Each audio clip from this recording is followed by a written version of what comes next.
Imagine waking up one morning and realizing that the metal you ignored your whole life is suddenly the center of a global shock. Not gold, not oil, silver. A metal so cheap for so long that people stopped taking it seriously. And yet, history tells us that whenever silver wakes up, the world economy is already in trouble. The question is not whether something big is coming. The real question is, why does this moment feel so familiar? Why does 2026 look like a replay of moments that changed the global financial system forever? And if history is repeating, what happens next? Right now, silver is sending signals most people are not watching. Price action looks quiet on the surface, but underneath, pressure is building. The same way it did before 1971. The same way it did before 1933. The same way it did before currencies broke, banks froze, and governments stepped in with emergency powers. This is not hype. This is pattern recognition. And today, we're going to walk through that pattern together. Before we go deeper, if you care about understanding the world beyond headlines, make sure you like this video and subscribe to the Gray Ledger. It helps the channel grow, and it tells the algorithm you want more long-form serious analysis like this. Now, let's continue. To understand why silver matters in 2026, we need to slow down and go backward. Silver has never just been a metal. For thousands of years, it was money. Not symbolic money, real money. Empires rose and fell on silver supply. Rome debased its silver coins to fund wars, and inflation followed. Spain flooded Europe with New World silver in the 1500s, and prices exploded across the continent. Silver has always exposed financial stress because it sits at the intersection of trust, trade, and power. Fast forward to the early 20th century. In 1933, during the Great Depression, the U.S. government confiscated gold, but silver remained a pressure valve. Farmers, workers, and foreign governments still trusted silver when paper promises collapsed. That era showed something important. When confidence breaks, people don't rush to complex assets. They rush to simple ones they can understand.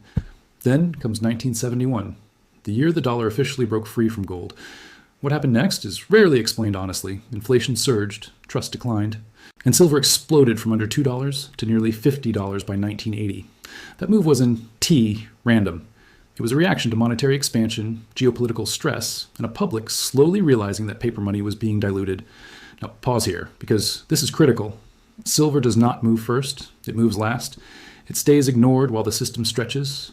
Then suddenly, when confidence cracks, silver reprices violently. That is why silver shocks are never gradual. They are fast, emotional, and disruptive.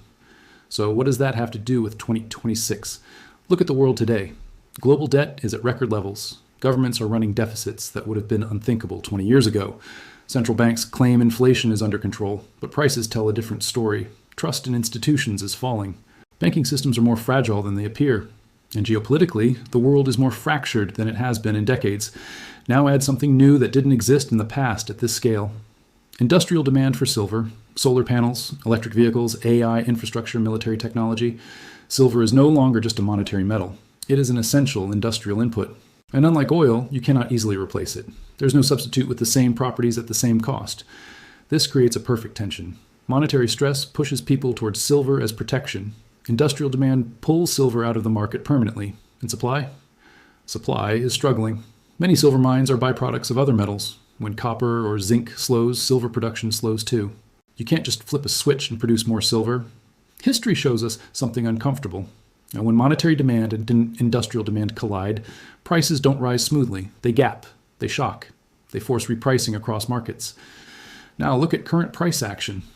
Silver has spent years being suppressed, ignored, and written off as boring.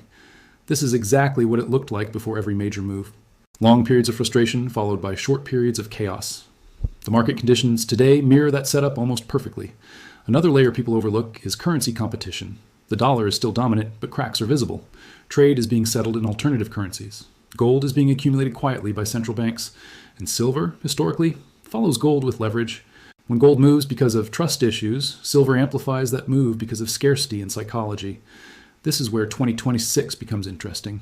We are entering a window where multiple pressures converge. Debt rollover cycles, political instability, monetary easing disguised as support, and a public that increasingly feels something is wrong even if they can't explain it. Silver doesn't need everyone to understand. It only needs a small shift in perception, a few large players, a few supply disruptions, a few policy mistakes, and suddenly the metal nobody talked about becomes the one everyone argues about. This is why history repeating is not about exact prices or exact dates. It's about behavior. Governments respond the same way under pressure.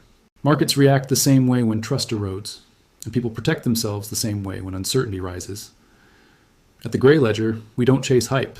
We study cycles. And the silver cycle is flashing signals that are hard to ignore. Now imagine the final phase. Headlines start asking why silver is rising. Analysts scramble to explain it after the fact. Retail arrives late, volatility explodes, and then come the policy responses. Export controls, strategic reserves, market interventions. We've seen this movie before, just with different actors. This doesn't mean silver will save the world. It means silver will expose what is already broken. That's what it has always done. As we approach the end of this video, I want you to think about one thing. History doesn't repeat because people are stupid. It repeats because systems are built the same way. Incentives don't change, and human psychology stays remarkably consistent. If you found this breakdown useful, let me know your thoughts in the comments. Do you think silver is being ignored again? Or do you think this time is different? Share this video with someone who still believes nothing ever changes. And if you want more long-form, calm, serious analysis like this, stay with us here at The Gray Ledger.